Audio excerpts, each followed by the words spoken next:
Hey guys, and welcome back to this channel. In this video, I'll be showing you guys how you can get into free play mode on a private server, like on Dress to Impress, of course. So I just got a private server for a month here.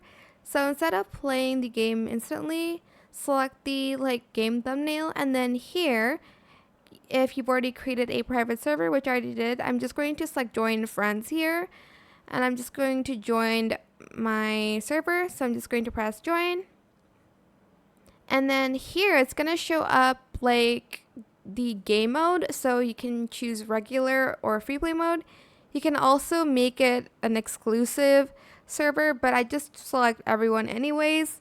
Then you're going to select confirm, and it can be changed. You have to restart the game again to change it into the normal mode, I think, and stuff like that. But that is how you can get into free play mode in a private server. I hope this tutorial was helpful for you guys. Don't forget to like, comment, share, and also subscribe to this channel if you haven't done that already. If you have any more questions about this video, just leave it in the comment section down below.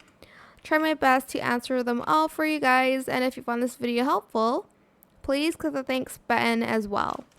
That is it for this video. Thank you so much for watching. Bye!